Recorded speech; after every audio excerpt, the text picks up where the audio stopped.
Hello students, तो स्वागत है आपका आज के इस लेक्चर में। देखिए, आज हम अपनी 40 डेज लेक्चर सीरीज में शुरू करने वाले हैं व्हाट थ्री डायमेंशन ज्योमेट्री, है ना। कल हमने वेक्टर अलजेब्रा पढ़ा हुआ था। आज हम चलेंगे आगे, जो कि ये थ्री डायमेंशन ज्योमेट्री है ना, इसके बारे में बात करेंगे, इसे डिस्कस करेंगे। क्लियर? तो सबसे पहले हम जान लेते हैं कि ये चैप्टर हमारे एग्जाम के पॉइंट ऑफ व्यू से कितना इंपॉर्टेंट है ना, मतलब कि इसका वेटेज कितना है हमारे एग्जाम में। तो वही हमने क्या किया, पिछले 5 ईयर्स के पेपर्स को एनालाइज किया और वहां से देखा क्या कि इस चैप्टर का जो वेटेज है वो है 5.10%, है ना। काफी बड़ा वेटेज है, काफी बड़ा वेटेज है। और अगर हम ईयर वाइज और टॉपिक वाइज देखें तो देखिए 2024 में इससे 2 क्वेश्चन, 2023 में इससे 2 क्वेश्चन, 2022 में इससे अगेन 3 क्वेश्चन, 2021 में इससे 1 क्वेश्चन, 2020 में इससे 1 क्वेश्चन पूछा गया था, है ना। और वहीं अगर इसके डिफिकल्टी लेवल्स को देखें सारे, तो इस चैप्टर के जो क्वेश्चंस थे वो लगभग हमें एवरेज क्वेश्चंस की ही कैटेगरी में मिल रहे थे। कैसे? एवरेज क्वेश्चंस की ही कैटेगरी में मिल रहे थे। क्लियर? या फिर इजी, एवरेज या फिर इजी क्वेश्चन। क्लियर? ओके, तो शुरू करते हैं इसे। तो देखिए, आज के लेक्चर में सबसे पहले हम जानेंगे coordinate of point in space, इसके बारे में। और फिर हम समझेंगे सेक्शन फार्मूला, सेक्शन फार्मूला क्या होता है इसके बारे में बात करेंगे। और उसके बाद हम इंटरनल डिवीजन के बारे में जानेंगे। एंड देन हम देखेंगे इसमें एक्सटर्नल डिवीजन को। और फिर हम मूव करेंगे कुछ इसी से रिलेटेड कुछ इंपॉर्टेंट रिजल्ट्स पर। देन कुछ इंपॉर्टेंट डिडक्शंस, है ना। इन रिजल्ट्स को लेकर कुछ इंपॉर्टेंट डिडक्शंस पर बात करेंगे। और हम फिर मूव करेंगे जहां पर हम जानेंगे equation of line in space, है ना। मतलब कि एक स्पेस में हम लाइन की इक्वेशन को किस तरीके से डिफाइन करेंगे, किस तरीके से इसके लिए इक्वेशन को हम ड्राइव करते हैं, सीखेंगे। क्लियर है? अब देखिए, अब हम बात करेंगे यहाँ पर angle between two intersecting lines, इसके बारे में। Then we talk about skew lines, ये क्या होती है इसे समझेंगे। और उसके बाद हम बात करेंगे shortest distance between to skew lines, है ना। मतलब कि दो स्क्यू लाइंस के बीच में शॉर्टेस्ट डिस्टेंस क्या होती है, ये समझेंगे। And then we talk about distance और shortest distance between two parallel lines, है ना। दो पैरेलल लाइंस के बीच में शॉर्टेस्ट डिस्टेंस क्या होती है और इसकी डिस्टेंस क्या होती है, इन दोनों के बारे में बात करेंगे। देन वी टॉक अबाउट को प्लेनर लाइंस, है ना। ये लाइन क्या होती है, समझेंगे इसे। फिर हम इसी कंडीशन, मतलब कंडीशन ऑफ को प्लेनरिटी, इसके बारे में बात करेंगे। और हम देखेंगे कैसे यहां से हमें दो नॉन कोप्लेनर लाइंस मिलती हैं। फिर आते हैं हम प्लेन पे। किस पे? प्लेन पे। तो अब हम प्लेन के लिए इक्वेशन देखेंगे, इस पे बात करेंगे। अब हम इक्वेशन ऑफ प्लेन अलग अलग टाइम, है ना, इक्वेशन ऑफ प्लेन अलग अलग टाइप्स के फॉर्म में देखेंगे क्या होते हैं ये। और फिर इसी पर आधारित हम कुछ इंपॉर्टेंट रिजल्ट्स के बारे में बात करेंगे, चर्चा करेंगे। क्लियर है? ओके, तो इतना सब कुछ हम आज के लेक्चर में कवर करने वाले हैं। Okay, now now angle between line and a plane है, इसके बारे में बात करेंगे। और दैट इज मिस्ड। और उसके बाद हम बात करेंगे important point related to line and plane, है ना, इसे समझेंगे। क्लियर है? नेक्स्ट। अच्छा देखिए, अब बात आती है coordinate of a point in space, है ना। मतलब कि हम एक किसी भी दिए हुए पॉइंट के कोऑर्डिनेट स्पेस में कैसे देते हैं। अभी तक जो भी हमने पढ़ा हुआ था वो था 2D में। किसमें? 2D में। तो 2D में आपको पता है हमने क्या लिया हुआ था, हमने कार्डियल सिस्टम लिया हुआ था। वहां पर हमने एक्स एक्सिस और वाई एक्सिस की हेल्प से हम किसी पॉइंट की लोकेशन को बता रहे थे। लेकिन अब हमने क्या किया कि हमने इसे अपडेट कर दिया। अब जो पॉइंट हम लेंगे वो लेंगे 3D में।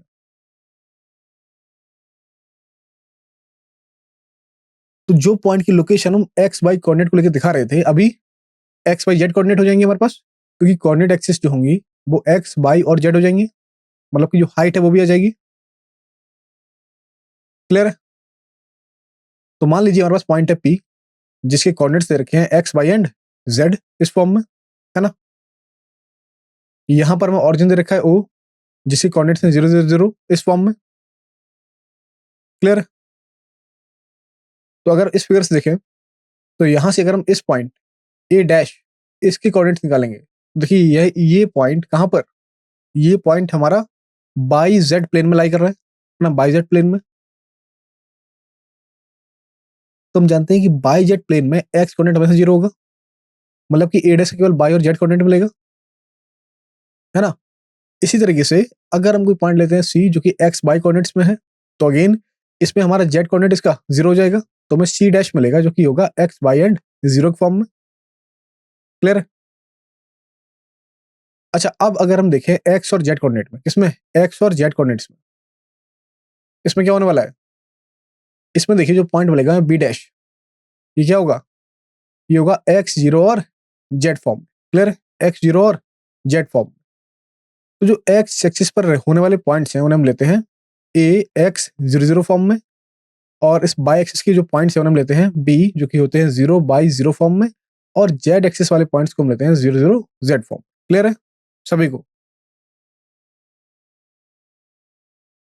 नेक्स्ट, अब देखिए इस फिगर में जो हम थ्री म्यूचुअली परपेंडिकुलर लाइंस को देख रहे हैं, है ना, यहां से हम देख पा रहे हैं कि ये हमारे इस स्पेस को 8 इक्वल पार्ट्स में डिवाइड कर दे रहा है। जब हमने कोऑर्डिनेट लाइंस को लिया था तो हमें थ्री मतलब 4 क्वाड्रेंट्स मिले थे, है ना, 4 इक्वल क्वाड्रेंट्स मिले हुए थे, लेकिन अभी अभी क्या हुआ, अभी जो हमारी लाइंस है एक्स वाई और जेड एक्सिस, इन्होंने क्या किया, इन्होंने हमारा जो प्लेन था उसे 8 इक्वल पार्ट्स में डिवाइड कर दिया। इसे हमने बोला ऑक्टेन, क्या बोला, ऑक्टेन। क्लियर। अच्छा, अब देखिए, अब यहां पर हम क्या करेंगे, यहाँ पर सभी जानते हैं कि किसी भी पॉइंट, है ना, अगर हमें कोई पॉइंट दे रखा हो तो उसके अगर हमें कोऑर्डिनेट निकालना है तो वो हमेशा ही कहां से, ऑरिजिन से उसकी डिस्टेंस होगी, ऑरिजिन से उसके कोऑर्डिनेट एक्सिस की डिस्टेंस होगी। क्लियर है ना, मतलब कि हम उस पॉइंट को कंसीडर करेंगे और उससे हम अपने कोऑर्डिनेट एक्सिस पर परपेंडिकुलर ड्रॉ करेंगे रिस्पेक्टिवली, और फिर देखेंगे कि परपेंडिकुलर कहां पर कट कर रहे हैं।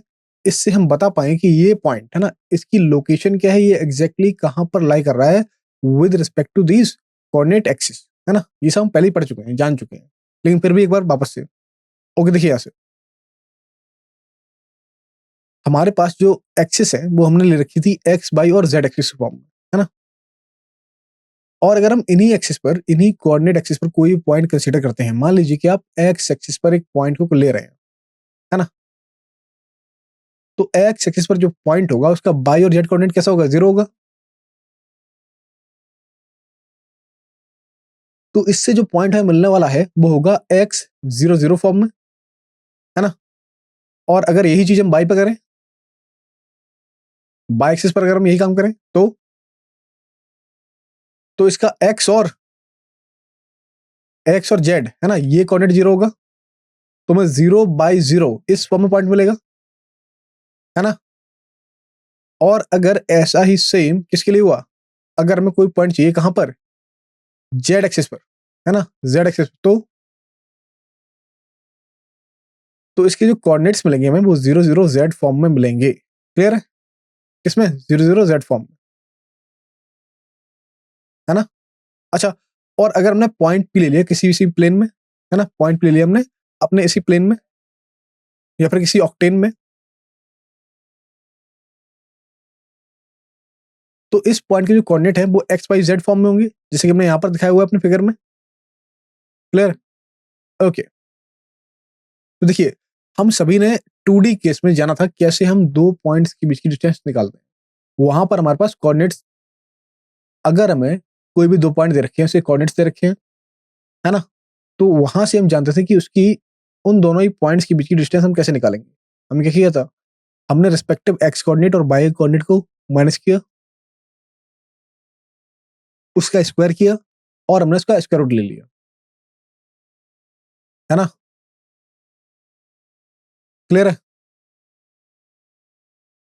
तो यहां से क्या मिला हमें, उनकी बीच की डिस्टेंस मिली थी। और वैसा ही सेम किस में है, 3D केस में भी होगा, है ना, ये सेम 3D केस में भी होगा। तो अगर हमें दो पॉइंट्स की बीच की डिस्टेंस निकालनी है, कैसे निकलेगी,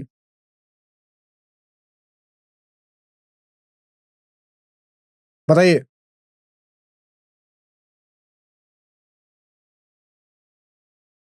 तो मान लीजिए पॉइंट ए के कोऑर्डिनेट्स आपको दे रखे हैं 3D में। अब देखिए 3D है तो टपल्स होंगे, मतलब 3 पेयर ऑफ कोऑर्डिनेट्स होंगे, तो हमें मिलेगा ए जो कि है x1 y1 z1, है ना, और कोऑर्डिनेट भी दे रखा है हमें x2 y2 and z2 form में। और अगर हमें इन्हीं दोनों पॉइंट्स के बीच की चाहिए क्या, डिस्टेंस, है ना, अगर हमें इन्हीं दोनों पॉइंट्स के बीच की डिस्टेंस चाहिए तो कैसे निकालेंगे,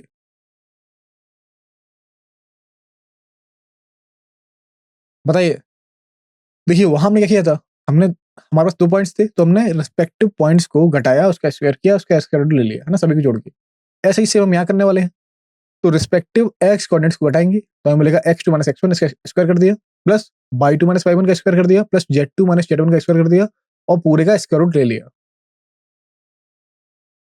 तो हमें मिल गया, है ना। तो हमें क्या मिल गया, इन दोनों ही पॉइंट्स के बीच की डिस्टेंस यहां से हमें मिल गई, है ना। क्लियर है। नेक्स्ट, अब देखिए, अब बात हो रही है सेक्शन फॉर्मूला की। किसकी? Section formula. इसमें क्या है, मान लीजिए कि हमारे पास एक लाइन है और इस लाइन के एंड पॉइंट्स के कोऑर्डिनेट्स दे रखे हैं हमें पी और क्यू के फॉर्म में, और पी जो टपल्स है वो दे रखा है हमें x1 y1 z1, और क्यू दे रखा है हमें x2 y2 एंड z2 के फॉर्म में, है ना। तो मान लिया कोई पॉइंट m इस लाइन को, है ना, यहाँ से p और q को जो लाइन ज्वाइन कर रही है उसे m रेशियो n में डिवाइड करेगा। इसमें m रेशियो n में डिवाइड करेगा तो क्या होगा, तो यहां से दो केसेस बनेंगे। कौन कौन से? पहला केस होगा इंटरनल डिवीजन के लिए, दूसरा केस होगा एक्सटर्नल डिवीजन के लिए, है ना, सेम। तो पहले केस में देखो कि यहां पर हमारे पास पॉइंट्स है पी और क्यू, जिसके कोऑर्डिनेट्स दे रखे हैं, जिसके टपल्स दे रखे हैं x1 y1 z1 and x2 y2 and z2 के फॉर्म, है ना। और एक तीसरा पॉइंट लिया हमने m, जो कि इस लाइन p और q को इंटरनली डिवाइड कर रहा है। क्या कर रहा है? इंटरनली डिवाइड कर रहा है। तो और जो डिवाइड कर रहा है उसका रेशियो दे रखा है हमें कि ये m रेशियो n में डिवाइड कर रहा है ना। तो यहां से हमें m मिल जाएगा, m x y z that is equal to what, m x2 plus n x1 upon m1 plus n2। Clear है। और ऐसे ही मिलेगा हमें m y two plus n y one upon m plus n। और same इसी तरीके से थर्ड क्या मिलेगा, yes, m z2 plus n z1 upon m plus n की फॉर्म। क्लियर। तो आप समझ ही पा रहे होंगे कि जो x है, मतलब कि इसका जो पॉइंट x, वो हमें मिलेगा what, m x2 plus n x1 upon m plus n की फॉर्म में, बाई मिल जाएगा हमें m y two plus n y one upon m plus n की फॉर्म में। और सिमिलरली इसी तरीके से z मिल जाएगा क्या, m z2 plus n z1 upon m plus n के फॉर्म में। क्लियर। नेक्स्ट, अच्छा तो ये बात हो गई एक्सटर्नल डिवीजन के लिए, सॉरी इंटरनल डिवीजन के लिए, मतलब कि पॉइंट हमारा अंदर होगा।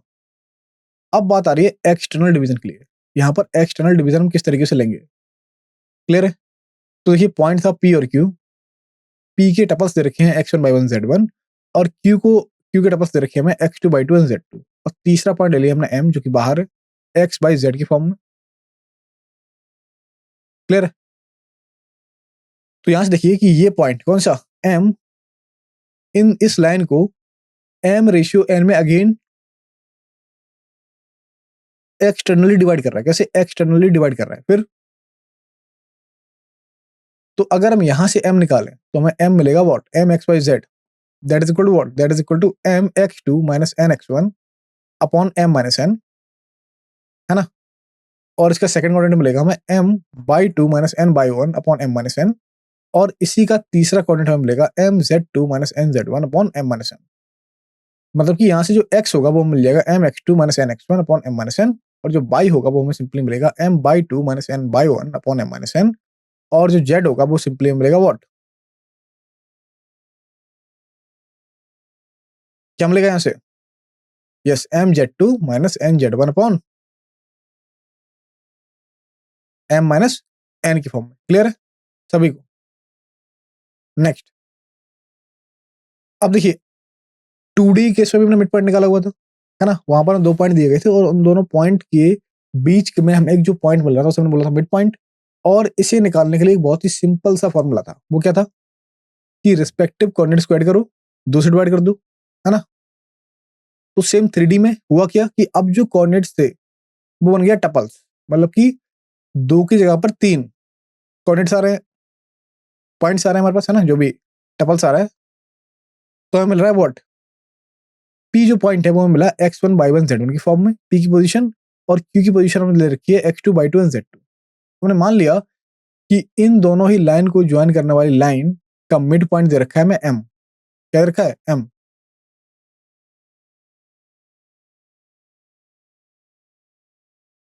तो अगर आपको फाइंड करना है व्हाट, क्या फाइंड करना है आपको? अगर आपको यहां से फाइंड करना है इसका मिड पॉइंट, तो यहां से इसके कोऑर्डिनेट्स हो जाएंगे simply what, x1 plus x2 by 2 and y1 plus y2 by 2 and z1 plus z2 by 2। Similarly उसी तरीके से जैसे कि हमने वहां 2D में किया हुआ था, है ना, वहां 2 पॉइंट्स थे, तो हमने x1 plus y1 sorry x1 plus x2 by 2 and y1 plus y2 by 2 इस फॉर्म में लिया था पॉइंट।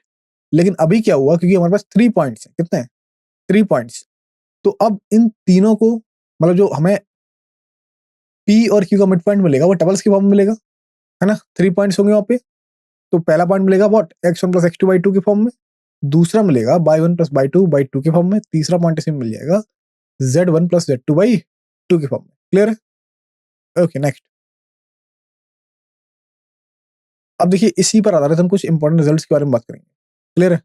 तो हमें एक ट्रायंगल दे रखा है एबीसी, है ना, हमें एक ट्रायंगल दे रखा है एबीसी, और ट्रायंगल एबीसी के वर्टेक्स के कोऑर्डिनेट्स दे रखे हैं, है ना, इसी के वर्टेक्स के कोऑर्डिनेट्स हमें दे रखे हैं। तो इसका वर्टेक्स ये है जो कि दे रखा है हमें x1 y1 z1, और वर्टेक्स बी हमें दे रखा है x2 y2 एंड z2, और इसी के साथ साथ इसका वर्टेक्स सी दे रखा है जो कि है x3 y3 z3, है ना, ये हमारे इसी ट्रायंगल एबीसी के वर्टेक्स हैं। तो अगर हमें इससे इसका सेंट्रोइड फाइंड करना है ना, अगर हमें यहां से इसका सेंट्रोइड फाइंड करना है, कैसे निकलेगा? इसके लिए हम रिस्पेक्टिव कोऑर्डिनेट्स को जोड़ेंगे और इसे डिवाइड कर देंगे 3 से, मतलब कि जो कोऑर्डिनेट्स होगा इस जो सेंट्रोइड होगा उसके जो कोऑर्डिनेट्स हमें मिलेंगे वो मिलेंगे x1 plus x2 plus x3 by 3 and y1 plus y2 plus y3 by 3 and z1 plus z2 plus z3 by 3 इस फॉर्म में। क्लियर है? Is it clear? ओके। अब देखिए अगर हमें यहाँ से एरिया निकालना हो, अगर हमें ये एरिया निकालना है किसका, इसी ट्रायंगल एबीसी का, तो कैसे निकालेंगे? इसका एरिया हम निकालेंगे half of what, half of, आप ले लो यहाँ पे आई जे एंड के, इस तरीके से, तो हमें मिल जाएगा simply x2 minus x1 y2 minus y1, और मिलेगा हमें z2 माइनस z1, और इसी तरीके से इसके नीचे मिलेगा हमें x3 minus x1 y3 minus y1 and z3 minus z1 ना, इस फॉर्म में। क्लियर है? तो हमें एरिया मिल जाएगा इस ट्रायंगल एबीसी का, है ना। अच्छा आप देखिए अगर हमें इस ट्रायंगल एबीसी का एरिया 0 मिल गया, अगर हमें इसी ट्रायंगल एबीसी का एरिया 0 मिल गया, फिर तो वही कंडीशन किसी कोलिनियरिटी की, तो हमारे ये सारे point x1 by 1 z1 and x2 by 2 z2 and x3 by 3 and z3 ये सारे सारे कोलिनियर मतलब एक ही लाइन में बिलोंग करेंगे, है ना, कोलिनियर हो जाएंगे मतलब एक ही लाइन में बिलोंग कर रहे हैं। That means area of triangle कैसा हो जाएगा, 0 हो जाएगा। इससे इन तीनों पॉइंट से घिरी हुई कोई शेप हमें नहीं मिलेगी, क्या होगा, ये सब एक ही लाइन पे आ जाएंगे। क्लियर? नेक्स्ट। अब देखिए अब हम बात करेंगे टेट्राहेड्रन के बारे में, है ना, टेट्राहेड्रन के बारे में। टेट्राहेड्रन सभी जानते हैं क्या होता है। तो टेट्राहेड्रन में जो सरफेस मिलती है वो 4 मिलती है ना, ट्रायंगल्स टाइप के, आपको याद होगा इस तरह के ट्रायंगल्स, एक इधर और एक बिलो, है ना, नीचे। तो इसके जो वर्टेक्स होते हैं टेट्राहेड्रन के वो 4 है ना। तो इन 4 वर्टेक्स के हमें कोऑर्डिनेट्स दे रखे हैं। तो यहाँ पर देखिए ए हमें दे रखा है x1 by 1 z1, बी दे रखा है हमें x2 by 2 z2 एंड सी दे रखा है हमें x3 by 3 z3 and D दे रखा है हमें x4 by 4 एंड z4 की फॉर्म, है ना। तो अगर हम इस टेट्राहेड्रन को देखें जिसके वर्टेक्स है हमारे पास A B C and D, है ना, और इसकी एजेस दे रखी है हमें A B A C A D B C B D and C D, और इसके जो फेस हैं वो हमें दे रखे हैं A B C A B D A C D and B C D की फॉर्म में। तो अगर हम इस टेट्राहेड्रन का सेंटर निकालें, सॉरी सेंट्रॉइड, तो क्या मिलेगा, जो इसका सेंट्रॉइड होगा वो हमें सिंपल मिल जाएगा what, x1 plus x2 plus x3 plus x4 by 4 and y1 plus y2 plus y3 plus by 4 and इसका थर्ड कोऑर्डिनेट मिलेगा हमें z1 plus z2 plus z3 by sorry z3 plus z4 by 4, है ना, इस तरीके से। तो ये हमारे इसी टेट्राहेड्रन का एक सेंट्रॉइड हो गया। क्लियर है? और अगर हमें इसका वॉल्यूम निकालना हो, अगर हमें इसी टेट्राहीड्रन का वॉल्यूम निकालना हो तो क्या मिलेगा? तो हमें यहाँ से मिलेगा 1/6 determinant of x2 minus x1 by 2 minus y1 z2 minus z1 and x3 minus x1 by 3 minus y1 z3 minus z1 x4 minus x1 by 4 minus y1 and z4 minus z1 ना, इस तरीके से। तो ये इस तरीके से हमें इसका वॉल्यूम मिल जाएगा इसका टेट्राहीड्रन का। तो पहले वाले में से जब आप x2 x3 x4 लोगे और दूसरे वाले में आप by2 by3 by4 लोगे, तीसरे में आप z2 z3 एंड z4 लोगे, और इन सभी में से रिस्पेक्टिवली पहले में से x1, दूसरे में से दूसरे कॉलम में से y1 और तीसरे कॉलम में से हम यहाँ पर z1 को घटा देंगे, जिससे कि हमें रिक्वायर्ड वैल्यू मिल जाएंगी यहाँ से। क्लियर है सभी को? Is it clear to all of you? Okay, next अगला देखिए, अब बात आएगी किसकी? डायरेक्शन, कोसाइन एंड रेशियो, है ना। That is very important, very very important. तो यहाँ पर देखिए कि अगर हमें कोई वेक्टर दे रखा है, अगर हमें कोई वेक्टर दे रखा है जो कि इन कोऑर्डिनेट एक्सिस, जो कि हमारी एक्स वाई जेड एक्सिस है ना,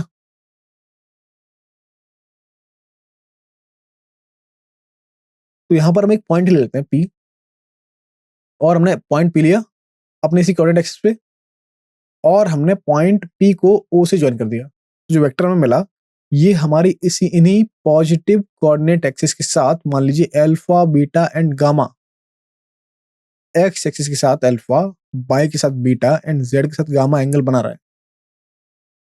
तो अगर यहां से इन एंगल्स का हम कोसाइन ले लें, means cos alpha, cos beta and cos gamma को ले लें, तो इन्हीं को हम बोलते हैं डायरेक्शन कोसाइन। क्या बोलते हैं? Direction cosine. और इन्हें हम डिनोट करते हैं किससे? एल, एम और एन से। मतलब कि जो एल है वो हमें मिलेगा कॉस ऑफ अल्फा के फॉर्म में, और एम हमें यहाँ से मिलेगा कॉस ऑफ बीटा के फॉर्म में, और एन हमें सिंपली यहाँ से मिल जाएगा कॉस ऑफ गामा के फॉर्म। क्लियर है?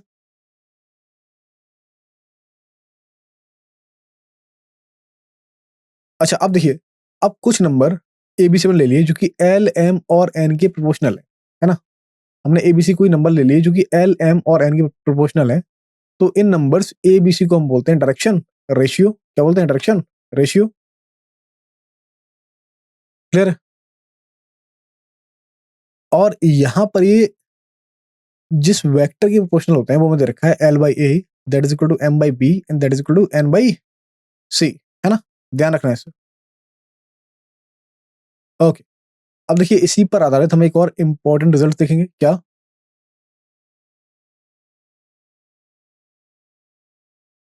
कि कोई लाइन अगर हम स्पेस में ले रहे हैं तो हम जानते हैं कि लाइन के दो एंड्स होते हैं, है ना। लाइन, किसी भी लाइन के दो एंड्स हैं। तो अब हम इस लाइन को कहीं पर भी, है ना, कि अगर हमें एक लाइन दे रखी तो हम इसे किसी भी एंड से एक्सपेंड कर सकते हैं। मतलब कि हमने एक एंड चुना, फिक्स किया, उसे हमने उसे बढ़ा लिया आगे, है ना। तो इन दोनों ही डायरेक्शन से हम इसे एक्सपेंड कर सकते हैं। इसका इसका मतलब क्या हुआ? कि इसके दो डायरेक्शन को सेंस होंगे। क्या मतलब हुआ इसका? इसके दो डायरेक्शन को सेंस होंगे, है ना। तो अगर हमें इस लाइन का एक यूनिक डायरेक्शन को सेंस चाहिए तो हम इस लाइन की भी डायरेक्शन को डिफाइन करेंगे। मतलब कि हम लाइन को लाइन न लेके एक डायरेक्टेड लाइन के फॉर्म में लेंगे। कैसी? एक डायरेक्टेड लाइन के फॉर्म में लेंगे यहां से। क्लियर है? तो मान लीजिए कि एल हमारे पास एक डायरेक्टेड लाइन है जो कि अल्फा बीटा और गामा को, गामा एंगल बना रही है हमारी इन्हीं कोऑर्डिनेट एक्सिस के साथ, जो कि है एक्स वाई और जेड, है ना। अब मान लीजिए कि अगर हम इन डायरेक्शन को रिवर्स कर देते हैं, मतलब बदल देते हैं,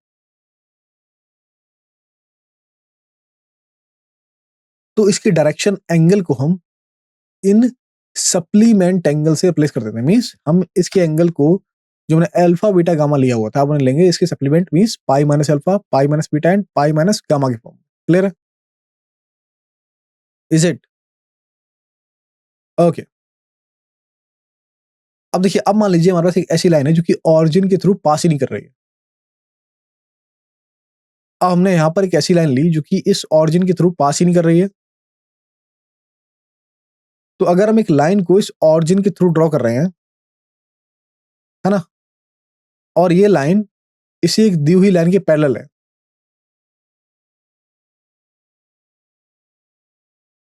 और फिर हम इसके डायरेक्शन कोसाइन को फाइंड कर रहे हैं। किसके? फिर हम इसके डायरेक्शन कोसाइंस को फाइंड कर रहे हैं। तो यहां से ये दोनों ही पैरेलल लाइन एक same set of direction cosine को रखते हैं। कैसे? एक same set of direction cosine को यहां से रखते हैं। क्लियर है सभी को? अब देखिए इसी पर आधारित हम कुछ इंपॉर्टेंट डायरेक्शंस की बात करेंगे, कुछ इंपॉर्टेंट रिजल्ट्स को देखेंगे। तो पहला है इसी में डायरेक्शन रेशियो। कौन सा? Direction ratio. तो देखिए डायरेक्शन रेशियो कैसे दिए जाते हैं। मान लीजिए हमारे पास दो पॉइंट्स हैं पी और क्यू। पी के जो कोऑर्डिनेट्स हैं हमने ले रखे हैं x1 by 1 z1 और क्यू के कोऑर्डिनेट्स हमने ले रखे हैं x2 by 2 एंड z2 की फॉर्म। क्लियर है? तो यहां से अगर हमें इसके डायरेक्शन रेशियो निकालने हैं तो ये मिलेंगे हमें what? x2 minus x1 and y2 minus y1 and z2 minus z1, है ना? ये हमारी डायरेक्शन रेशियो हो गई। और एनी डायरेक्शन रेशियो प्रोपोर्शनल अगर हमें डायरेक्शन कोसाइन निकालनी है तो वो कैसे निकलेंगी? इसी के प्रोपोर्शनल डायरेक्शन कोसाइन हो जाएंगी हमारी x2 minus x1 by modulus of pq and y2 minus y1 upon modulus of pq and z2 minus z1 upon modulus of pq, है ना? इस फॉर्म में। क्लियर है? Is it okay? तो again हमने एक पॉइंट ले लिया p जो कि है x by z इस फॉर्म में, और हमने OP ले लिया अपना r, है ना? तो यहां से देखिए जो x हमें मिलेगा वो मिल जाएगा l times mod of r की फॉर्म में। y जो हमें यहां से मिलेगा वो मिलेगा m times mod of r की फॉर्म में। और जो z होगा वो मिलेगा हमें n time mod of r की फॉर्म में, है ना? और यहां से देखिए l times mod of r, m times mod of r and n times mod of r, ये हमारे इन्हीं coordinate axis means ox oy और oz पर ये प्रोजेक्शंस है। क्या है? प्रोजेक्शंस है। आर में दे रखा है व्हाट? जो इसका पोजीशन वेक्टर है वो दे रखा है mod of r times what? L i plus m j plus n k, जहां पर आर सभी को पता है क्या होता है। क्या होता है r? Sorry r cap. What is r cap? R cap is equal to l i plus m j plus n k form, है ना? अब देखिए अगेन हमारा पोजीशन वेक्टर है आर जो कि मुझे दे रखा है ए आई प्लस बी जे प्लस सी के फॉर्म में, और बोला गया कि हमारे पास ए बी सी ये डी आर है ना, या फिर डीसीज है किसी एक दिए गए वेक्टर के लिए। तो अगर हम यहां से एल को डिफाइन करेंगे, सॉरी एबीसी क्या है? एबीसी डी आर है, और अगर ये डी आर और पोजिशन वेक्टर दे रखा है तो मैं इन दोनों की हेल्प से क्या निकालनी है? डीसीज। तो वो मिलेंगे हमें l is equal to what? A upon mod of r, और एम मिल जाएगी हमें b upon mod of r, और एन मिल जाएगी हमें simply what? C upon mod of r के फॉर्म में। क्लियर है? ओके नेक्स्ट अगला देखिए बोला जा रहा है क्या? The sum of square of direction cosine is always unity.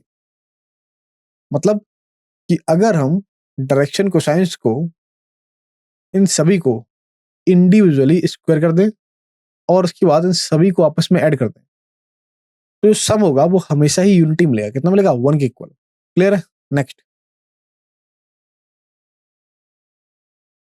अगला देखिए, अगला ऐसे में कुछ और इंपॉर्टेंट रिजल्ट्स हैं हमारे पास।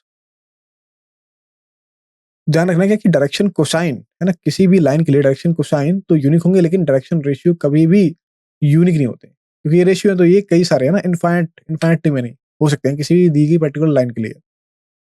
तो मान लीजिए कि एबीसी में दो एबीसी डी आर दे रखे हैं किसी दी हुई लाइन के लिए, और एल एम और एन की क्या है? एल एम और एन क्या है? एल एम और एन हमारे पास डी सीज हैं इसी लाइन के लिए। तो हमें यहां से एल मिलेगा what? L is equal to plus minus a upon square root of a square plus B square plus C square. M मिलेगा हमें plus minus b upon square root of a square plus B square plus C square, और n मिलेगा हमें plus minus c upon square root of a square plus B square plus C square की form में। Clear है? Okay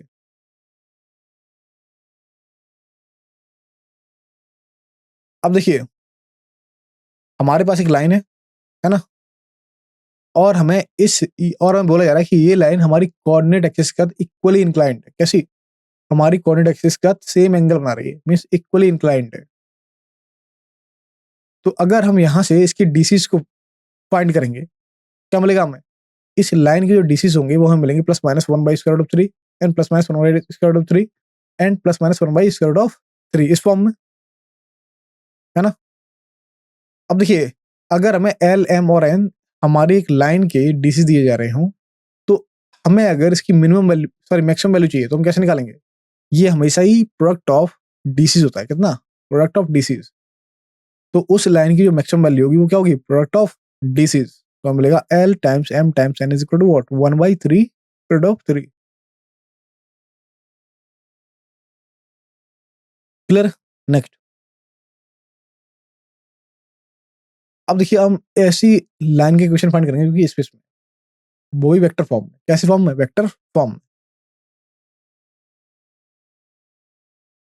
देखिए, point दे रखा है हमें ए, और ये पॉइंट हमारे एक वेक्टर बी के पैरेलल है। किसके? वेक्टर बी के पैरेलल है।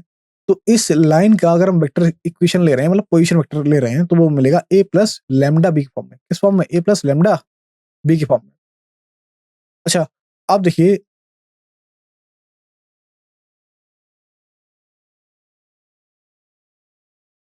हमें इसी लाइंस की डायरेक्शन रेशियो दे रखे हैं एबीसी की फॉर्म में, है ना? इसी लाइन के, अब देखिए बेटा, अगर हमें एक पॉइंट दे रखा है ए, है ना, जिसके कोऑर्डिनेट्स हमें दे रखे हैं x1 y1 z1 की फॉर्म में, और इसकी डायरेक्शन रेशियो दे रखी है हमें ए बी एंड सी की फॉर्म में। तो इस लाइन का इक्वेशन अगर आपको निकालना है तो हमें मिलेगा x minus x one by A is equal to by minus by one by B is equal to Z minus Z one by C की फॉर्म, है ना? ये सबको याद ही होगा। अब देखिए, एक सिंपल सा नोट है हमारे पास, क्या कि अगर ये इक्वेशन मान लीजिए एक्स एक्सिस पे हुआ, तो बाई वन और जेड वन दोनों जीरो, और इसके डीआरस भी जीरो। लेकिन एक्स एक्सिस के लिए डीआर क्या मिलेगा? 1 मिलेगा। तो मिलेगा what? X minus zero by one is equal to by minus zero by zero is equal to Z minus zero by zero. मतलब कि हमें यहाँ से मिल जाएगा बाई जीरो के इक्वल है और जेड भी जीरो के इक्वल है। क्लियर है? अच्छा, अगर हम बाई एक्सिस का इक्वेशन निकाल रहे हैं तो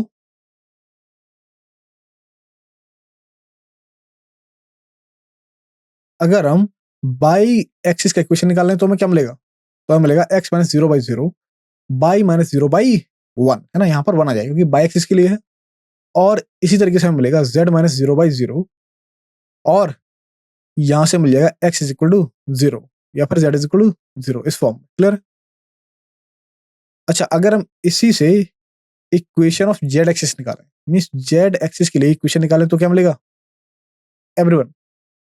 तो हमें यहाँ से मिलेगा what? X minus zero by zero is equal to by minus zero by zero is equal to Z minus zero by zero, sorry one, क्योंकि जेड के लिए तो निकाल रहे हैं। क्या मिलेगा? Z minus zero by one, मतलब क्या मिलेगा? X is equal to zero and y is equal to zero, इस फॉर्म। क्लियर?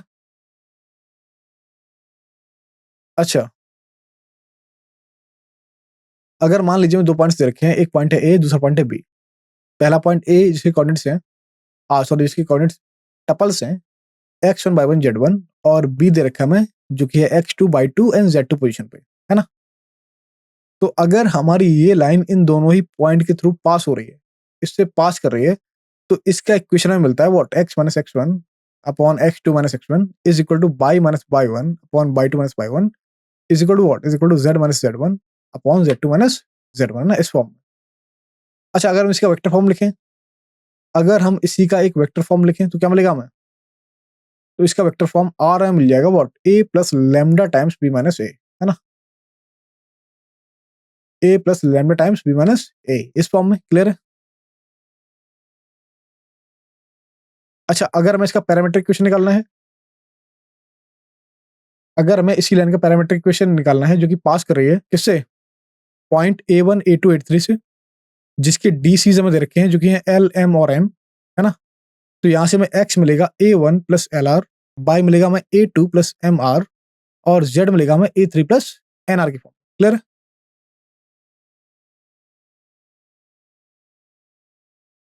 ओके, अब देखिए,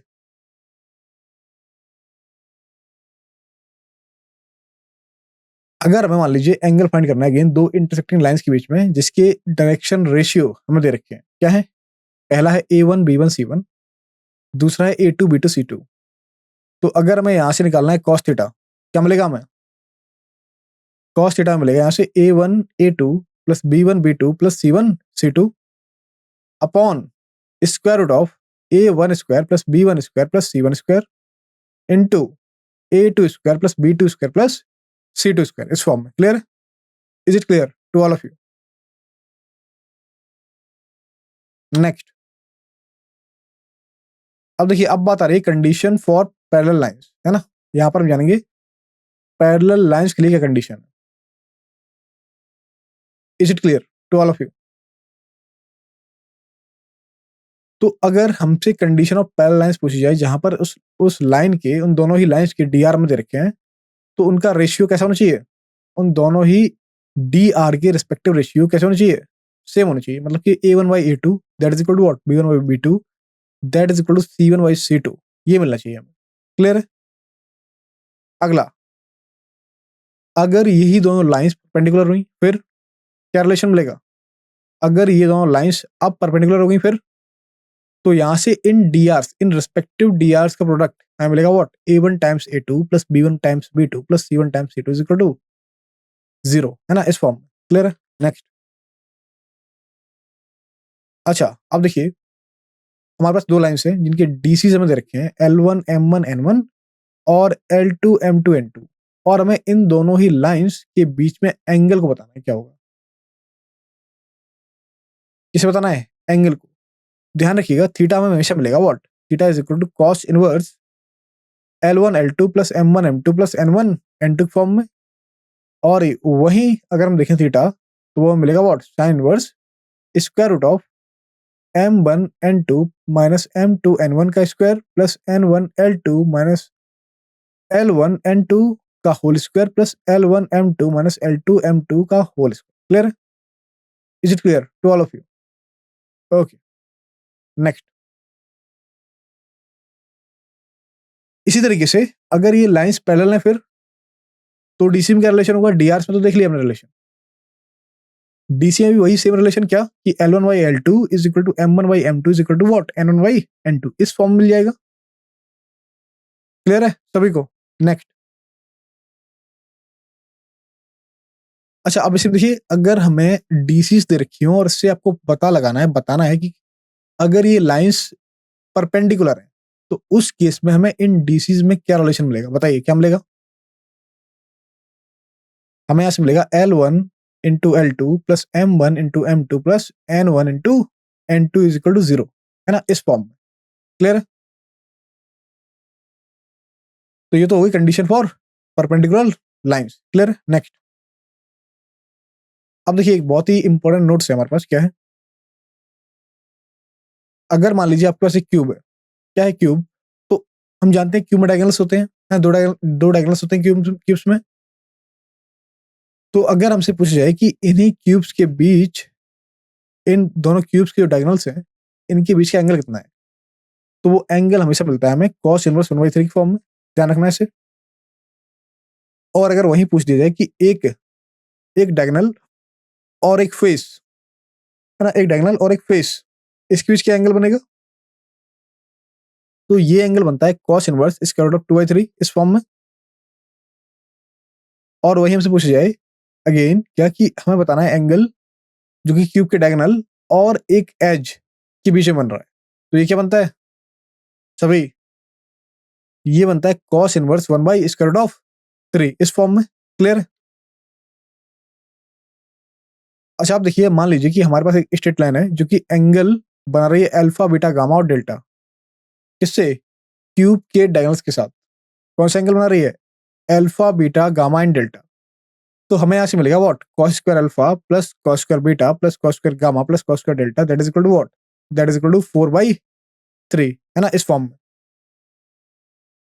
नेक्स्ट, अब देखिए, अब बात आ रही है स्क्यू लाइंस की, है ना। स्क्यू लाइंस क्या होती हैं समझते हैं। तो आपको याद रखना है क्या, कि स्क्यू लाइंस 3D में स्क्यू लाइंस वे लाइंस होती हैं जो ना तो एक दूसरे के पैरेलल होती हैं और ना ही एक दूसरे को भी इंटरसेक्ट करती हैं, है ना। वे लाइन ना तो पैरेलल हैं और ना ही एक दूसरे को भी इंटरसेक्ट करेंगे, इन्हें हम बोलते हैं व्हाट, स्क्यू लाइंस। क्लियर है? इसका मतलब क्या हुआ कि अगर ये लाइंस ना तो पैरेलल हैं और ना ही एक दूसरे को इंटरसेक्ट कर रही हैं, इसका मतलब ये हुआ कि ये दोनों ही लाइंस एक ही प्लेन में लाई नहीं करती, है ना। कभी भी ये एक ही प्लेन में लाई नहीं करेंगे। क्लियर है?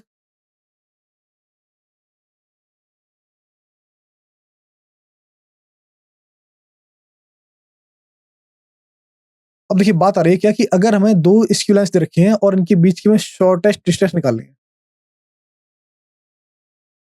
हमें अगर दो स्क्यू लाइंस दे रखी हैं और हमें इनके बीच की शॉर्टेस्ट डिस्टेंस निकालनी है, कैसे निकालेंगे?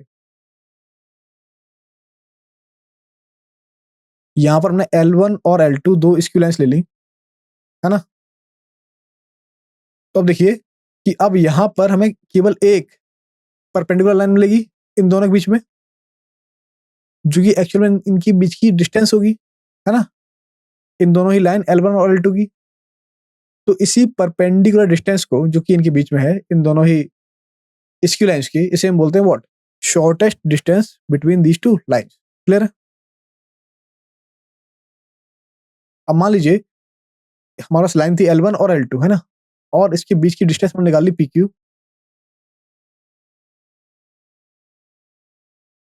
तो यहां से देखिए क्या मिलेगा? तो जब जो पॉइंट होगी P और Q,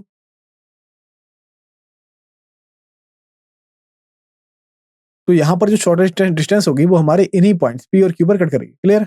नेक्स्ट अगला है कि दो लाइंस दे रखी हैं, दो लाइंस दे रखी हैं और ये दोनों ही लाइन स्क्यू लाइंस है। कैसी हैं? स्क्यू लाइंस, मतलब कि ना तो पैरेलल है और ना ही एक दूसरे को इंटरसेक्ट कर रही हैं। और इनका वेक्टर इक्वेशन दे रखा है हमें। पहला है r is equal to a plus lambda B और दूसरा दे रखा है हमें r is equal to C plus mu D के फॉर्म में। तो अगर मैं इसकी शॉर्टेस्ट डिस्टेंस निकालनी है, क्या मिलेगा हमें? इसके लिए सिंपल सा फॉर्मूला होता है mod of C minus A times B cross D upon mod of B cross D, इस फॉर्म में। क्लियर? नेक्स्ट अब देखिए अगर अगेन हमें इन दोनों लाइन के क्वेश्चन दे रखा है, पहली का x minus x one by A one और मैं ये इक्वल है किसके? By minus by one by B one that is equal to Z minus Z one by C one. और दूसरी लाइन के क्वेश्चन है हमारे पास x minus x one by A two is equal to by minus by two upon B two is equal to Z minus Z two by C two, है ना? और अब हमें इन दोनों ही लाइंस के बीच में शॉर्टेस्ट डिस्टेंस को बताना है। शॉर्टेस्ट डिस्टेंस को बताना है, कैसे निकलेगी? इसके लिए सिंपल सा फॉर्मूला है, ध्यान रखना है इसे। कैसे? Determinant sorry absolute value of what? Shortest value absolute value of determinant of क्या मिलेगा हमें? x2 माइनस एक्स वन पहली रो में by two minus by one and z2 minus Z one, है ना? और इसी में मिलेगा हमें a1 b1 c1 जो कि पहली लाइन की dr और a2 b2 c2 जो कि दूसरी लाइन की dr से अपॉन में मिल जाएगा हमें b1 c2 plus b2 c1 का whole square plus c1 a2 minus c2 a1 का whole square plus a1 b2 minus a2 b1 का होल स्क्वायर, उसका स्क्वायर रूट। क्लियर है? अब देखिए अगेन हमें दो स्क्यू लाइंस दे रखी हैं और हमें इनके बीच की न्यूनतम डिस्टेंस मतलब कि शॉर्टेस्ट डिस्टेंस बोला जा रहा है कि अगर ये दोनों ही स्क्यू लाइंस अगर ये दोनों ही स्क्यू लाइंस एक दूसरे को इंटरसेक्ट कर रही हैं, एक दूसरे को इंटरसेक्ट कर रही हैं, तो इनके बीच कोई भी डिस्टेंस नहीं मिलेगी, मतलब कि जो डिस्टेंस थी वो खत्म ही होगी। तो अगर आप इस केस में इसकी शॉर्टेस्ट डिस्टेंस को निकालोगे तो वो हमेशा जीरो मिलेगी। कितनी? जीरो मिल जाएगी। इसका मतलब हमें मिलेगा व्हाट? जो शॉर्टेस्ट डिस्टेंस का फॉर्मूला था दो स्क्यू लाइंस के लिए, क्या मिलेगा हमें? Absolute value of c minus A times b cross d upon b cross d, है ना? That is equal to zero. तो यहां से मिला what? c minus A dot b cross d that is equal to zero. या फिर इसे हम लिख सकते हैं किस फॉर्म में? इसे हम लिख लेंगे x2 minus x one by two minus by one and z2 minus Z one पहली रो में and a1 b1 c1 second row में and a2 b2 and c2 third row में that is equal to zero, है ना? ये मिलेगा हमें। Next अब देखिए अगर हमें दो पैरेलल लाइंस के बीच में शॉर्टेस्ट डिस्टेंस को फाइंड करना है तो ये कैसे मिलेगी हमें? तो हम समझ पा रहे हैं कि अगर लाइंस दोनों कैसी हैं, दोनों पैरेलल्स हैं, तो इनके बीच की शॉर्टेस्ट डिस्टेंस होगी वो ये होगी और ये डिस्टेंस इन दोनों की परपेंडिकुलर होगी, है ना? दोनों लाइंस की परपेंडिकुलर होगी। तो मान लीजिए कि अगर हमें पैरेलल लाइंस दे रखी हैं r is equal to a plus lambda B पहली लाइन और r is equal to C plus mu B दूसरी लाइन के फॉर्म में, और हमें इन दोनों ही लाइंस के बीच में शॉर्टेस्ट डिस्टेंस को फाइंड करना है, तो ये सिंपली मिल जाएगी what? d is equal to mod of C minus A cross B upon mod of B के फॉर्म। क्लियर है? नेक्स्ट, अब देखिए अब बात आ रही है कोप्लेनर लाइन की। कोप्लेनर मीन्स नाम से समझ पा रहे हैं क्या कि ऐसी लाइंस जो कि एक ही प्लेन में एग्जिस्ट करती हैं, ऐसी लाइंस जो कि एक ही है ना एक ही प्लेन में एग्जिस्ट करती हैं, हम बोलते हैं कोप्लेनर लाइंस। क्लियर है? तो अगर हम कोई भी दो कोप्लेनर लाइंस को ले रहे हैं, ये या तो पैरेलल होंगी, ये या तो पैरेलल होंगी या फिर इंटरसेक्टिंग। क्लियर है? ये या तो पैरेलल होंगी या फिर इंटरसेक्टिंग। क्लियर है?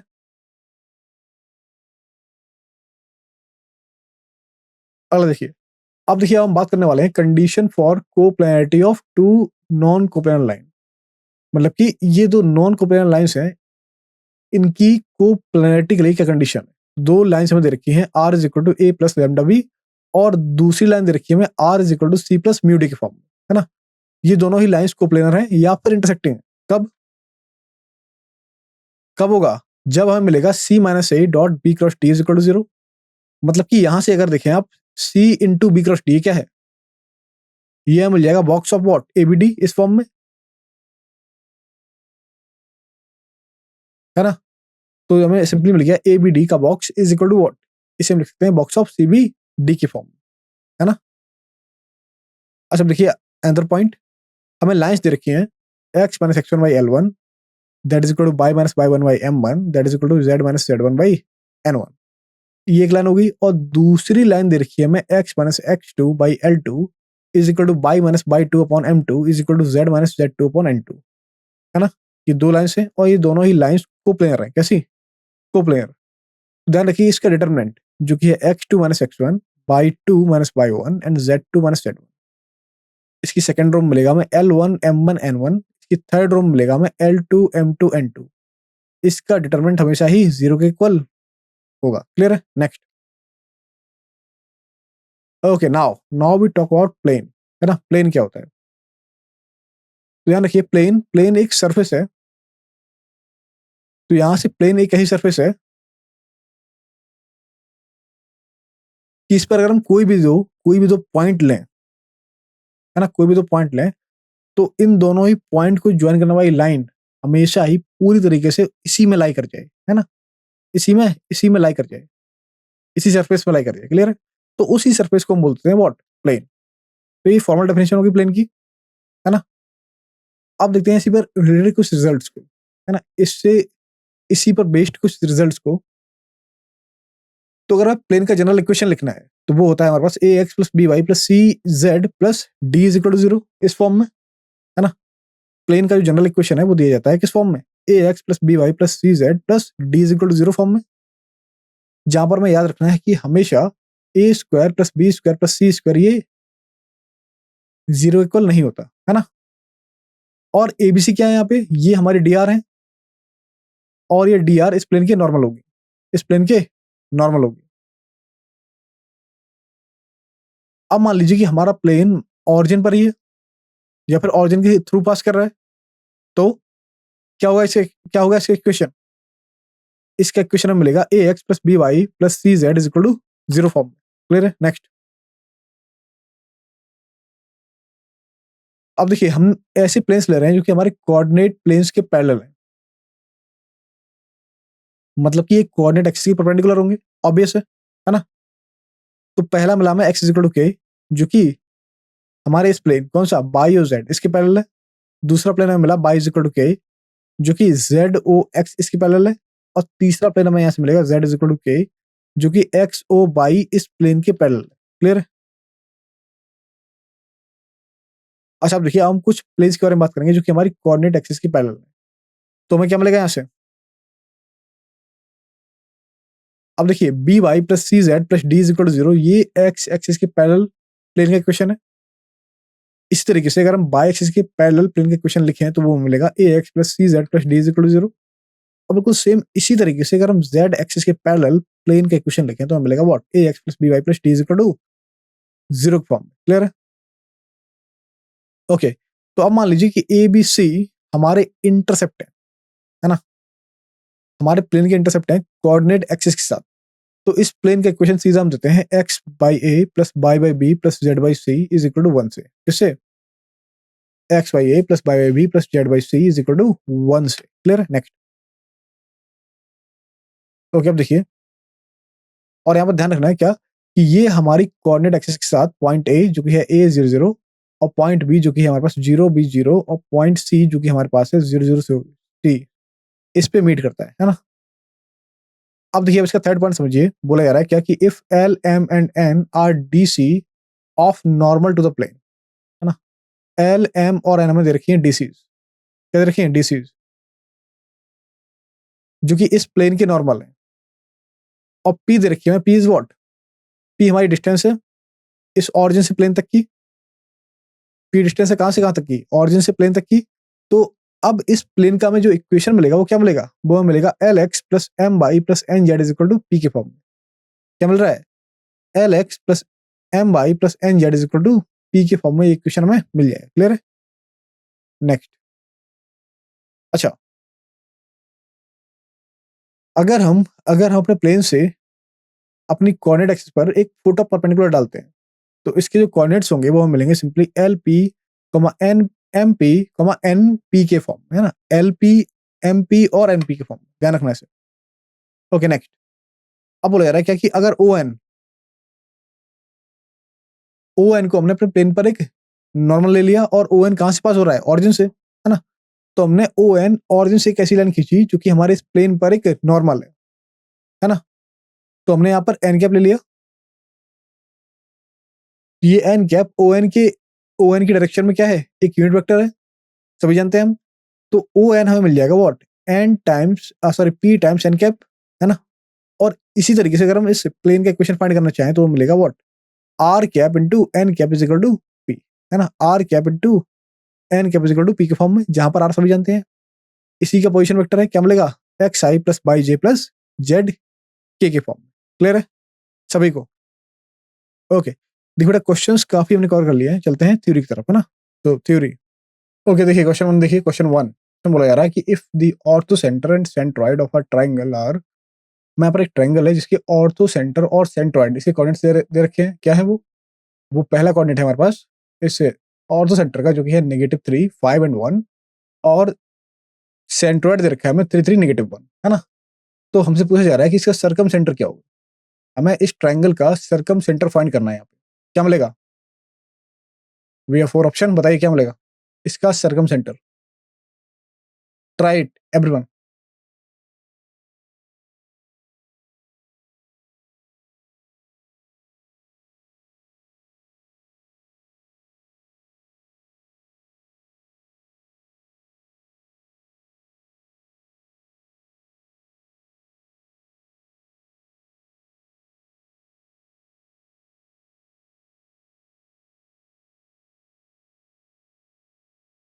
ओके, देखिए बेटा, इसका करेक्ट ऑप्शन होगा ऑप्शन ए, क्योंकि 6 2 एंड -2, है ना। अब देखिए इसमें जो फॉर्मूलाज और इंपॉर्टेंट की पॉइंट्स यूज हो रहे हैं हम बात कर लेते हैं, है ना। उसके बारे में एक बार बात कर लेते हैं। तो यहाँ पर समझिए क्या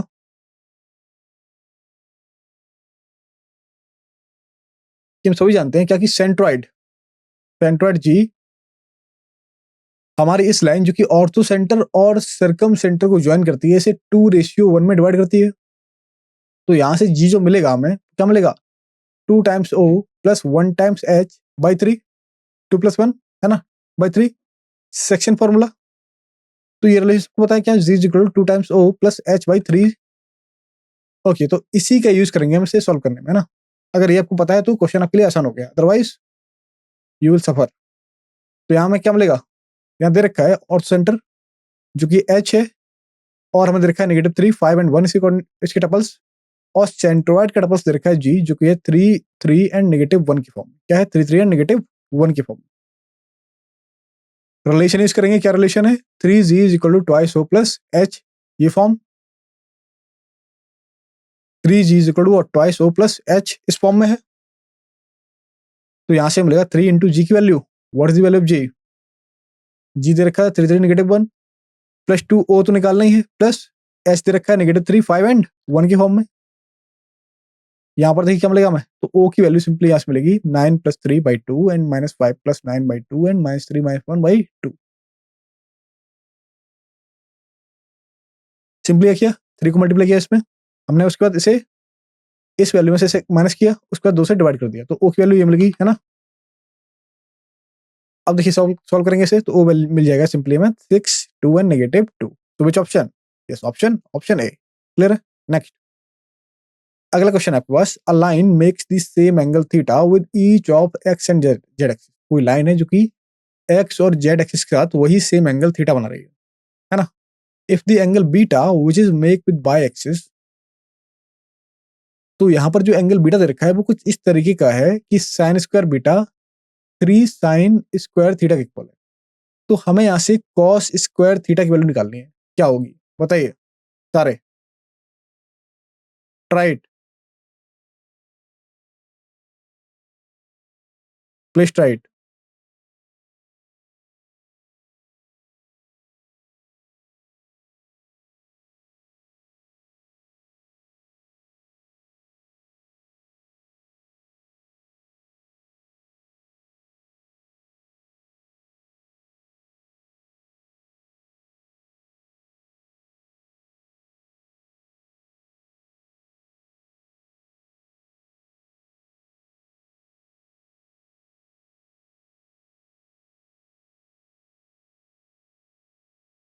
ओके बेटा, देखिए सॉल्यूशन, देखिए सॉल्यूशन, इसका सॉल्यूशन देखिए क्वेश्चन 2 का करेक्ट ऑप्शन होगा ऑप्शन ऑप्शन सी, है ना। तो अगेन हम इसमें यूज होने वाले फॉर्मुलाज और की पॉइंट्स को जान लेते हैं, चर्चा कर लेते हैं इस पे। तो यहाँ पर समझिए हमारे पास एक लाइन है जो कि 3 डायमेंशनल स्पेस में है, और ये एंगल बना रही है अल्फा बीटा और गामा। क्या एंगल बना रही है? अल्फा बीटा और गामा, जो कि हमारी इन्हीं 3 कोऑर्डिनेट एक्सिस के साथ बन रहा है, एक्स वाई और जेड। क्लियर है। अच्छा, हम ये भी जानते हैं क्या कि डायरेक्शन को साइन इन्हीं करस्पॉन्डिंग क्या मिलेगा हमें, एल हमें मिल जाएगा यहाँ से कॉस अल्फा, एम मिल जाएगा हमें कॉस बीटा, एन मिल जाएगा हमें कॉस गामा के फॉर्म। क्लियर है। अच्छा, अब हम ये भी जानते हैं कि अगर हम डायरेक्शन कोसाइन का स्क्वायर कर देते हैं, बाद में इन सभी को ऐड कर देते हैं, तो क्या मिलता है हमें। देखिए किसी भी 3D में किसी भी लाइन के लिए अगर हम डायरेक्शन कोसाइंस को स्क्वायर करके इनका सम कर दें, तो ये इसकी वैल्यू हमेशा ही 1 के इक्वल आती है। मतलब क्या मिलता है, L square plus M square plus N square equal to 1, है ना। अब देखिए सॉल्यूशन समझिए, क्या बोला जा रहा था कि एक्स और वाई के साथ कोई एक लाइन है जो कि एक्स और जेड के साथ सेम एंगल थीटा बना रही है ना। और बीटा में एक रिलेशन दे रखा था, बस ये 2 चीजें गिवन थी हमें। तो उन्होंने मान लिया कि ये एक्स और जेड के साथ थीटा एंगल और वाई के साथ बीटा एंगल बना रही है। तो यहाँ पर देखिए एल मिला में कॉस थीटा, एम मिला में कॉस बीटा के फॉर्म में, और एन मिला में कॉस थीटा के फॉर्म में अगेन। तो यहाँ से L square plus M square plus N square की वैल्यू कितनी होगी, 1 के इक्वल, है ना। तो हमें यहाँ से मिलेगा cos square theta plus cos square beta plus cos square theta is equal to 1, इस तरीके से। क्लियर। हमें क्या मिला था, cos square theta plus cos square beta plus cos square theta is equal to 1, है ना। ये क्या हो जाएगा, ये हो जाएगा 2 cos square theta is equal to what, 1 minus cos square beta. 1 minus cos square beta क्या होता है, साइन स्क्वायर बीटा, इस फॉर्म में। क्लियर। अब देखिए रिलेशन जो मैं दे रखा था, उसने दे रखा था क्या कि sign square beta 3 sine square theta के बराबर है। साइन स्क्वायर बीटा किसके बराबर है, 3 साइन स्क्वायर थीटा के। रख दो इसमें, जो हमने इन दोनों इक्वेशन से इसकी वैल्यू इसमें रखी तो हमें मिला 3 sine square theta is equal to 2 cos square theta. Change कर लो कॉस में साइन को, क्या मिलेगा, 3 into 1 minus cos square theta is equal to 2 cos square theta, इस तरीके से। तो यहां से मिला 3 is equal to what, 5 cos square theta. क्या मिला, 3 is equal to what, 5 cos square theta.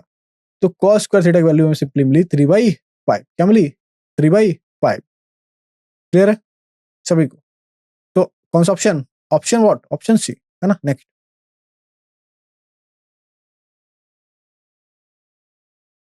अगला क्वेश्चन देखिए, बोला जा रहा है कि अ line makes an angle theta with x and by axis both. कोई एक लाइन है जो कि एक्स और बाई दोनों ही एक्सिस के साथ थीटा एंगल बना रही है। तो हमें यहाँ से थीटा की पॉसिबल वैल्यू बतानी है कि इन 4 ऑप्शन में से थीटा की कौन सी पॉसिबल वैल्यू होगी। बताइए सारे, वही DCDR, है ना। करिए ट्राई।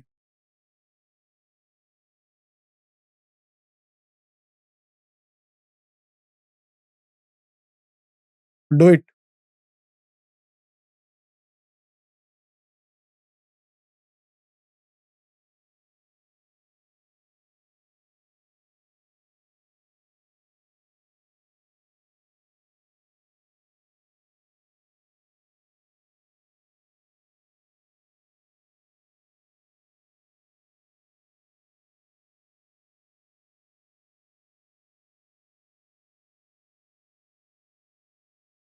देखिए बेटा, सॉल्यूशन इसका सॉल्यूशन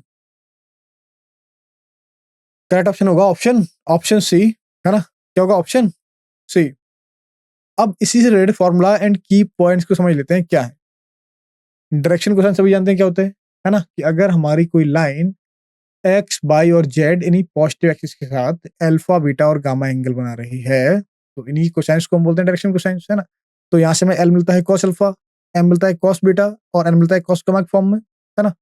अगर हम इन्हें स्क्वायर करके इन सभी का सम करते हैं तो वन की इक्वल वैल्यू मिलती है। तो हमें यहाँ से मिल जाएगा L square plus M square plus N square is equal to 1। यही पता है हमें, है ना? सॉल्यूशन देखिए इसका। बोला जा रहा है कि ये लाइन एक्स और वाई दोनों के साथ थीटा एंगल बना रही है ना? थीटा का ही हमें वैल्यू बतानी है। तो लाइन एक्स और वाई के साथ सेम एंगल बना रही है, तो हमें मिला L is equal to cos theta, M is equal to what? Cos theta. अब हम सभी जानते हैं कि L square plus M square plus N square किसके? 1 के इक्वल होता है। तो हमें यहाँ से मिलेगा cos square theta plus cos square theta plus cos square gamma is equal to 1 इस फॉर्म में। तो कॉस स्क्वायर गामा क्या मिल जाएगा यहाँ से? 1 माइनस 2 कॉस स्क्वायर थीटा, और ये क्या हो जाएगा? और हम यहाँ पर देखिए कॉस स्क्वायर गामा मिल जाएगा हमें ऐसे, क्या 1 minus cos square theta convert कर लो साइन स्क्वायर थीटा में, और यहाँ पर कॉस स्क्वायर थीटा है ही हमारे पास। तो कॉस स्क्वायर गामा बन गया हमारे पास माइनस कॉस टू थीटा, है ना? तो हम सभी जानते हैं क्या कि कॉस टू थीटा कैसा आ गया? नेगेटिव आ गया यहाँ पर। अब अगर हम इन सभी इंटरवल में देखेंगे कॉस कॉस कहाँ पर नेगेटिव है ना? कॉस कहाँ पर नेगेटिव है, तो आप पाएंगे क्या कि इस interval, only this interval pi 4 to pi 2, है ना? अगर ग्राफ बना लें इसका, अगर आप ग्राफ बना के एनालाइज करें तो इसी ओनली दिस इंटरवल हमारा ये थीटा कैसा है? नेगेटिव है। तो थीटा इसी से बिलोंग करेगा किससे? पाई 4 से पाई 2 में। क्लियर है? Is it clear to all of you? Next अगला देखिए। अगला बोला यार the projection of a vector on the three coordinate axis 6 माइनस 3 2 respectively the direction cosine of the vector. Projection दे रखा है, डायरेक्शन क्वेश्चन पूछी जा रही है, बताइए क्या होगा? सही फॉर्मूला पता है, इंटरचेंज करिए, बताइए क्या मिलेगा सारे।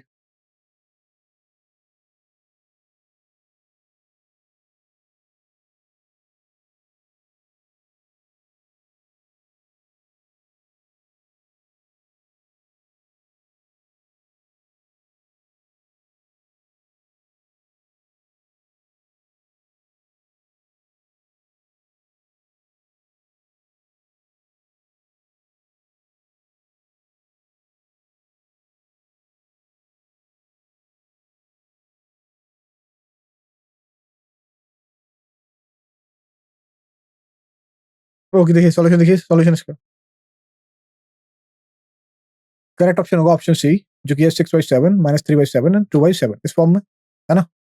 अब इसी में यूज हम कुछ इंपॉर्टेंट फॉर्मूला और की पॉइंट्स के बारे में बात करेंगे, चर्चा करेंगे। वेक्टर देखिए, अगर कोई वेक्टर है पी क्यू, है ना, जिसे हम रिप्रेजेंट, अगर हम पी क्यू डिस्टेंस को वेट इस तरीके से देखिए कि अगर हमें वेक्टर दे रखा है पी और दूसरा दे रखा है क्यू, तो अगर हमें पी क्यू को दिखाना है तो क्या होगा? क्यू माइनस पी की फॉर्म में दिया जाता है वो। क्यू से अगर हम पी को घटा दें तो पी क्यू मिल जाएगा। तो यहाँ से मिलेगा what? P Q is equal to what? x2 minus x1 y2 minus y1 and z2 minus z1 इस फॉर्म में। अच्छा अगर हम इसका मॉडुलस ले लें तो ये डिस्टेंस हो जाएगी, क्या मिलेगी हमें? x2 माइनस x1 का whole square plus y2 minus y1 का whole square plus z2 minus z1 का होल स्क्वायर का स्क्वायर रूट, है ना? ये मिलेगा। क्लियर है? अच्छा अब देखिए डायरेक्शन कोसाइन किसी वेक्टर के लिए ऐसी डायरेक्शन कोसाइन होती हैं एंगल्स के लिए, ऐसे एंगल्स जो कि डायरेक्शन डायरेक्शन जो कि हमारी इन्हीं एक्स बाई जेड एक्सिस के साथ बनती है ना? एक्स बाई जेड एक्सिस के साथ बनती है ना? और इन्हें हम कैलकुलेट करते हैं बाई वॉट? By what? हम इनके डिफरेंस में केवल इसकी मैग्नीट्यूड को डिवाइड कर देंगे, है ना? तो हमें क्या मिलेगा? x2 minus x1 by modulus of P Q, ऐसे Y 2 minus y1 by modulus of P Q, ऐसे ही z2 minus z1 by modulus of P Q, इस तरीके से। क्लियर है? ओके अब बारी आ रही है इसके सॉल्यूशन की, है ना? सॉल्यूशन तो आप सभी जानते हैं पी क्यू दे रखा था हमें x2 minus x1 by 2 minus y1 and z2 minus z1 form में, है ना? और हमें यहाँ पर दे रखा है x2 minus x1 that is equal to 6 and y2 minus y1 that is equal to minus 3 and z2 minus z1 is equal to 2 इस फॉर्म में दे रखा है ये। क्लियर है? हमें यहाँ से फाइंड करनी थी क्या? डायरेक्शन कोसाइन इसी वेक्टर के लिए, तो पी क्यू जो हमें मिलेगा वो हो जाएगा what, square root of x2 minus x1 का whole square plus y2 minus y1 का whole square plus z2 minus z1 का होल स्क्वायर, इस तरीके से, है ना। तो पी क्यू जो हमें मिला वो इसे सॉल्व करने में मिल गया 7, कितना 7। अब डायरेक्शन क्वेश्चन निकाल लो इसकी, क्या होगा, मॉडुलस आ गया, मॉडुलस आ ही गया, और x2 माइनस x1 की वैल्यू दे रखी है हमें, पता है क्या फॉर्मूला होता है, x2 minus x1 by modulus of P Q and y2 minus y1 by modulus of P Q and z2 minus z1 by modulus of P Q. सभी की वैल्यू बताएं, रखो इसमें, क्या मिलेगा हमें, इसकी डिसीज x2 माइनस x1 6 है, दे रखा था, ये निकालिए 7, 6/7 माइनस 3/7 एंड 2/7, है ना। तो which option, option yes, option C, clear है। Okay okay everyone.